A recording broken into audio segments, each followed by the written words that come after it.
আসসালামু আলাইকুম প্রিয় শিক্ষার্থীরা, জাগরিকের নতুন একটি ক্লাসে তোমাদের স্বাগতম।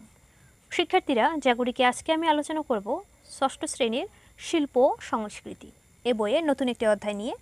অধ্যায়টির নাম হচ্ছে সুদিতে হইবে ঋণ, যেটি তোমাদের মূল বইয়ের 53 নম্বর পৃষ্ঠায় শুরু হয়েছে। তো এই অধ্যায়ের শুরুতেই আমরা বঙ্গবন্ধু শেখ মুজিবুর রহমানের ছবি দেখতে পাচ্ছি।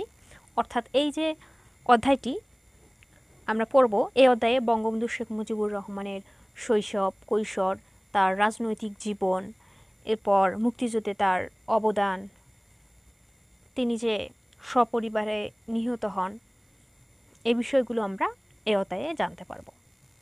তো ক্লাসটি আমরা শুরু করে দেই। দেশ থেকে সর্বপ্রকার অন্যায়, অবিচার ও শোষণ উচ্ছেদ করার জন্য দরকার হলে আমি আমার জীবন উৎসর্গ করব। এ কথাটি বলেছেন বঙ্গবন্ধু শেখ মুজিবুর রহমান। সদ্য স্বাধীন বাংলাদেশের আলোর মশালটিকে যেন নিভিয়ে দেওয়া হয়েছে এক নিমেষে। সমগ্র জাতিকে ঘিরে ধরেছে এক নিকষ কালো অন্ধকার। জাতির পতাকাটিকে খামচে ধরেছে সে পুরনো শকুন।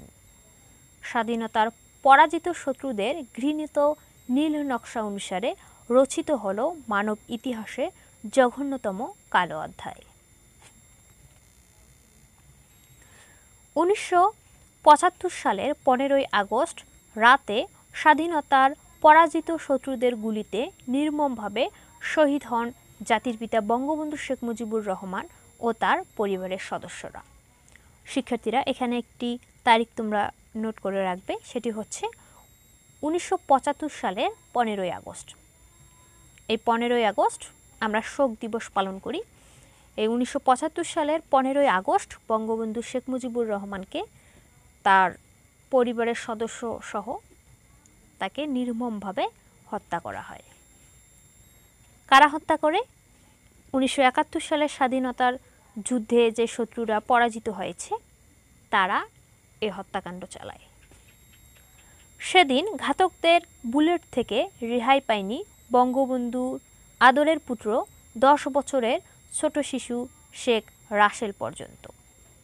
এই ঘাতকরা এতই খারাপ ছিল যে বঙ্গবন্ধু শেখ মুজিবুর রহমানের 10 বছরের শিশু শেখ রাসেল তাকেও ছাড় দেয়নি। বিদেশে থাকায় সেদিন বঙ্গবন্ধু কন্যা শেখ হাসিনা আর শেখ রেহানার প্রাণ রক্ষা পেয়েছিল। বঙ্গবন্ধু শেখ মুজিবুর রহমানের পুরো পরিবারকেই হত্যা করা হয়, কিন্তু তার দুই কন্যা শেখ হাসিনা এবং শেখ রেহানা তারা বাইরে ছিলেন, বিদেশে ছিলেন, যার ফলে তারা প্রাণে রক্ষা পেয়ে যায়। স্বাধীন বাংলাদেশ সহ সমস্ত পৃথিবীর মুক্তিকামী মানুষের আলোর মিছিলটিকে সেদিন গ্রাস করেছিল গভীর কালো অন্ধকার। কি অপূরণীয় ক্ষতি হয়ে গেছে বিশ্ব মানবতার, তা বিশ্ব নেতাদের বাণীতে প্রকাশ পেয়েছিল। আমরা দেখে নেই এবারে একজন বিশ্ব নেতার বাণী। শেখ মুজিবের মৃত্যুতে বিশ্বের শোষিত মানুষ হারালো তাদের একজন মহান নেতাকে, আমি হারালাম একজন অকৃত্রিম বিশাল হৃদয়ের বন্ধুকে। এ কথাটি বলেছেন ফিদেল কাস্ট্রো। এরপর দেখো, আপসহীন সংগ্রামী নেতৃত্ব আর কুসুম কোমল হৃদয় ছিল মুজিব চরিত্রের বৈশিষ্ট্য। এই বাণী হচ্ছে ইয়াসির আরাফাতের। আমরা আরও বিশিষ্ট ব্যক্তির বক্তব্য দেখে নিই।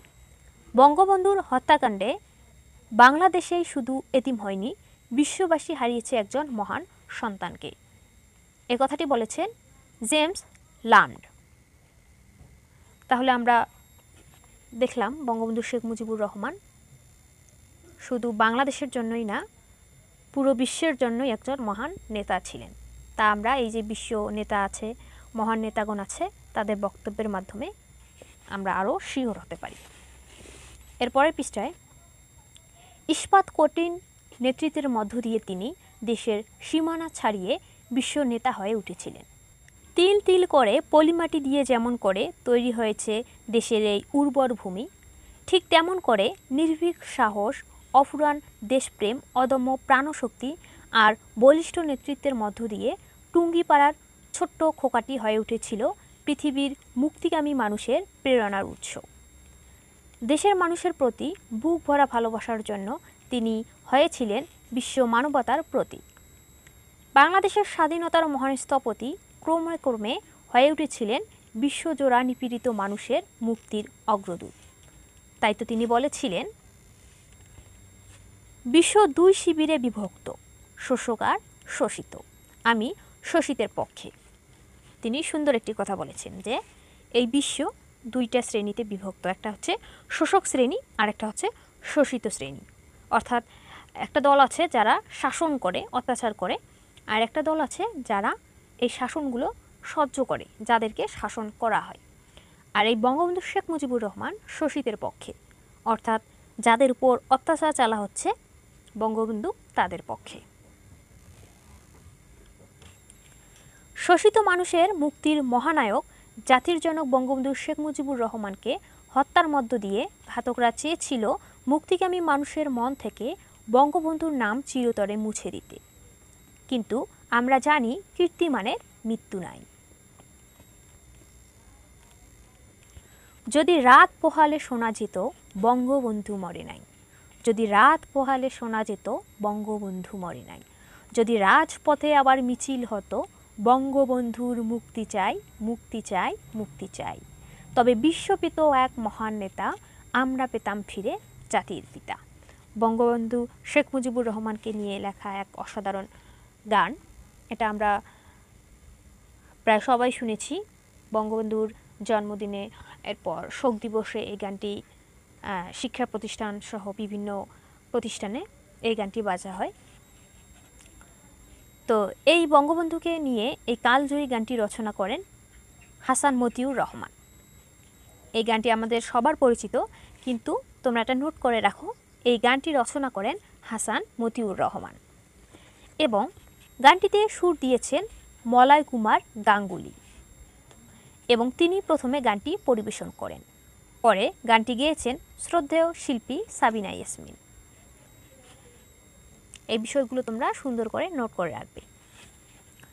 এই গানটির কথাগুলোর মধ্য দিয়ে যেন প্রকাশ পেয়েছে আমাদের সকলের মনের কথা। বাংলার মুক্তিকামী মানুষের মন থেকে বঙ্গবন্ধুকে কোনো দিন মুছে ফেলা যাবে না। তাই তো শহীদদের স্মৃতির প্রতি সম্মান জানিয়ে বঙ্গবন্ধু দেখানো পথে চলার দীপ্ত শপথ নিয়ে আমরা প্রতি বছর 15ই আগস্টকে জাতীয় শোক দিবস হিসেবে রাষ্ট্রীয়ভাবে পালন করি। তো শিক্ষার্থীরা, এ অধ্যায়ের উপরের অংশটুকু আমরা আলোচনা করলাম। এরপরে আছে এবার শোকের মাসে শোকের রং সম্পর্কে আমরা একটু জানব। এই বিষয়টুকু আমি পরবর্তী ক্লাসে আলোচনা করব।